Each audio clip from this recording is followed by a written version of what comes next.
প্রশ্ন বলছেন, আসসালামু আলাইকুম সাহেবুল্লাহ, আমার ব্যবসায়ী সামগ্রীর বিক্রি মূল্যের না কিনে এনে রেখেছি যেই দামে সেই দামে হিসাব করে জাকাত দেব। আজকে জাকাতেরই বেশি প্রশ্ন রয়েছে।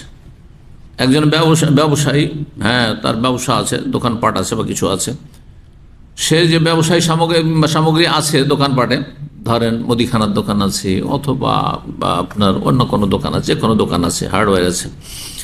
একটা হচ্ছে তার কিনে নিয়ে আসা মূল্য বিজনেসম্যানের, আর এটা হচ্ছে হ্যাঁ সেল যে করছে যেই রেটে সেই মূল্য, সেটা বেশি।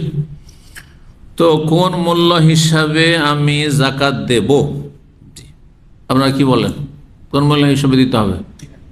তার কোনটা সম্পদ? যেই দামে কিনেছে সেটা তার সম্পদ। আর কতটা লাভ হবে না হবে তো কম বেশি হইতে পারে। কোনো কাস্টমার খাতিরের, হ্যাঁ, ওকে 10 টাকা জিনিস আমি 8 টাকায় দিয়ে দিলাম, 7 টাকায় দিলাম, দিতে পারি না, কেনা দামে দিয়ে দিলাম, দিচ্ছি না, তাহলে ওইটা ধরা যাবে না। যে আমি লাভ করার পরে কত দামে বিক্রি করবো এটা ধরবেন না। আপনি কত টাকা ইনভেস্ট করেছেন এতে, হ্যাঁ, সেই টাকাটা হিসাব করতে হবে।